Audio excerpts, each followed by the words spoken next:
कि एक बार फिर नीट के एग्ज़ाम पर, उसकी ट्रांसपेरेंसी पर और इसको कंडक्ट कराने वाली एजेंसी एनटीए पर प्रश्न चिन्ह खड़ा हुआ है। और ये प्रश्न हम नहीं उठा रहे हैं, ये प्रश्न सीबीआई के एफआईआर से उठा है। सीबीआई ने महाराष्ट्र में एक एफआईआर लॉन्च किया, उसमें 2 लोगों की गिरफ्तारी हुई, 3 लोग एब्सकॉन्डिंग हैं। जिन 2 लोगों की गिरफ्तारी हुई उनको बेल मिल चुका है और ये गिरफ्तारियां एंटी करप्शन एक्ट के तहत किया गया है।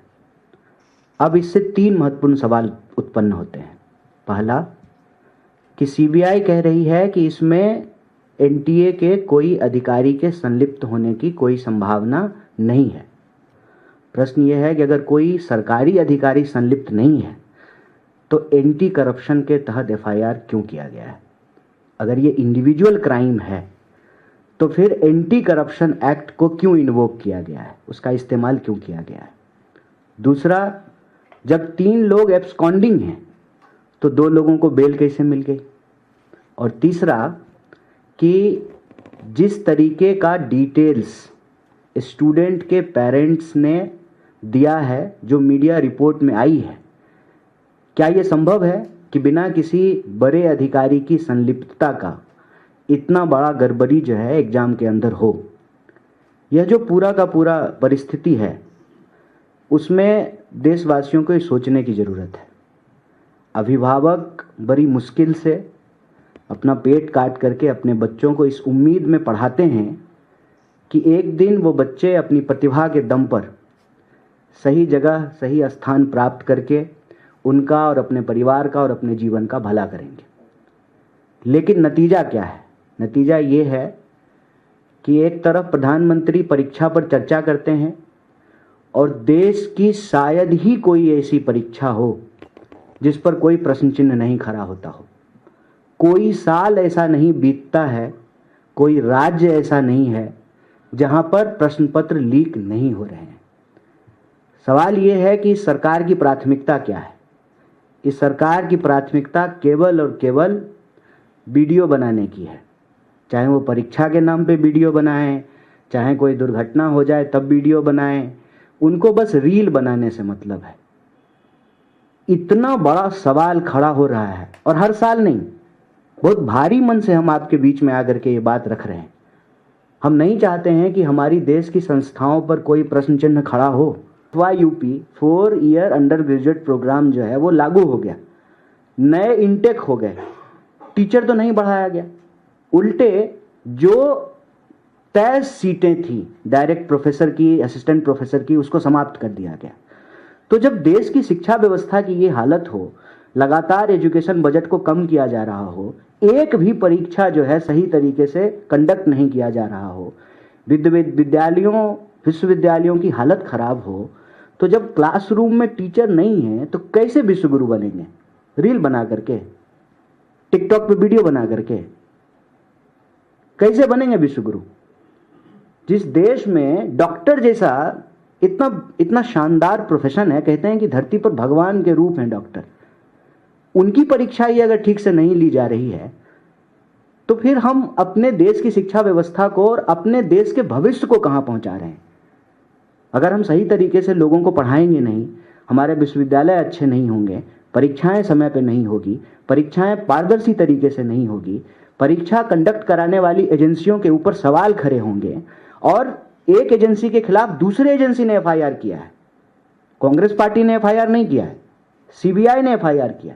और जो एफआईआर की कॉपी है, उस एफआईआर की कॉपी से ही लिपापोती की बू आती है। आप एंटी करप्शन एक्ट के तहत जो है आप एफआईआर कर रहे हैं, 3 लोग एब्सकॉन्डिंग हैं, तब जो है 2 लोग अरेस्ट किए गए, उनको जो है बेल मिल जाता है। और फिर क्लेरिफिकेशन आता है सीबीआई का कि इसमें एनटीए का कोई अधिकारी इन्वॉल्व नहीं है। एनटीए का कोई अधिकारी इन्वॉल्व नहीं है तो वो जो करप्शन करने वाले लोग हैं, क्या उनको सपना आया था ओएमआर सीट का? कैसे जो है उनको ये इंपॉर्टेंट इंफॉर्मेशन मिलती है?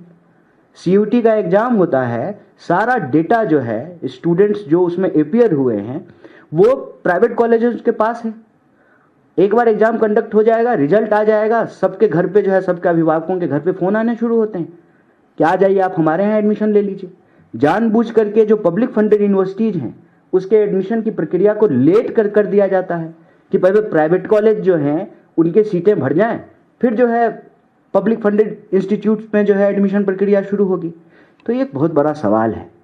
शिक्षा हमारी प्राथमिकता है और किसी भी देश के लिए शिक्षा प्राथमिकता होनी चाहिए। बिना शिक्षा का कोई देश आगे नहीं बढ़ सकता है। बिना क्लासरूम में टीचर के कोई देश विश्वगुरु नहीं बन सकता है। बिना अच्छे डॉक्टरों के हमारी हेल्थ व्यवस्था जो है वो ठीक नहीं हो सकती है।